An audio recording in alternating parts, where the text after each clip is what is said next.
अगर आप भी चाहते हैं SSD म्यूजिक की वीडियो सबसे पहले आप तक पहुंचे तो लाल कलर के बटन को दबा के चैनल को सब्सक्राइब जरूर करें और साथ में बेल आइकन को दबाना ना भूलें।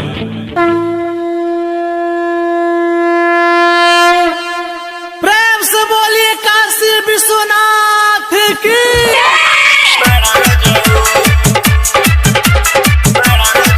Presented by SSD Music.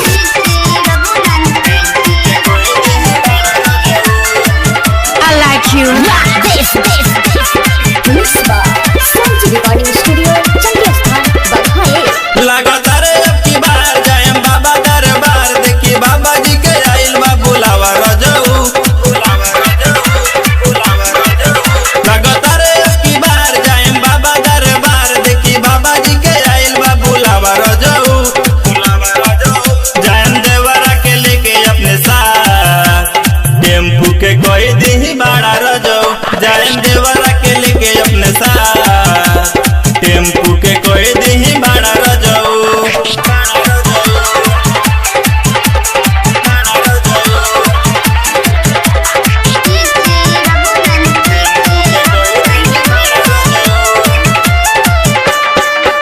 Mixed by Sanji Recording Studio, Chandigarh, Baghaye.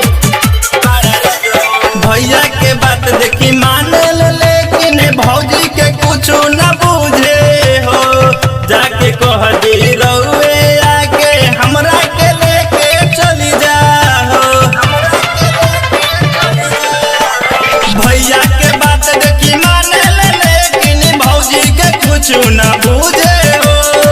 जाके कह दी रउए आके हमरा के लेके चली जा हो। रउआ करी जनी देर, जाके कहीं जल्दी राजा लेके चल जाए, हमके देवे घर रजाऊ। जाएम देवरा के लेके अपने साथ, टेम्पू के कोई दी बड़ा रजाऊ। जाएम देवरा के लेके अपने साथ, टेम्पू के कोई दी बड़ा रजाऊ।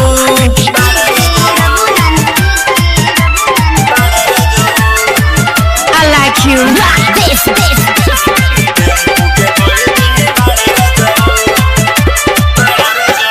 तुझे चलत राजा इतना झंझट हम ना पलती हो।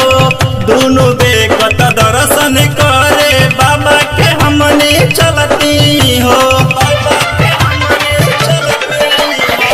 तुझे चलत राजा इतना झंझट हम ना पलती हो।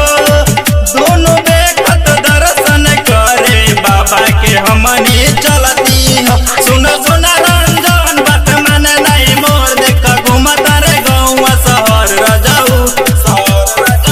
जाएम देवरा के लेके अपने साथ, टेम्पू के कोई दी बड़ा रजाऊ। जाएम देवरा के लेके अपने साथ, टेम्पू के कोई दी बड़ा रजाऊ। लगता रे अब की बार जाएम बाबा दरबार, देखी बाबा जी के आइल बा बुलावा रजाऊ।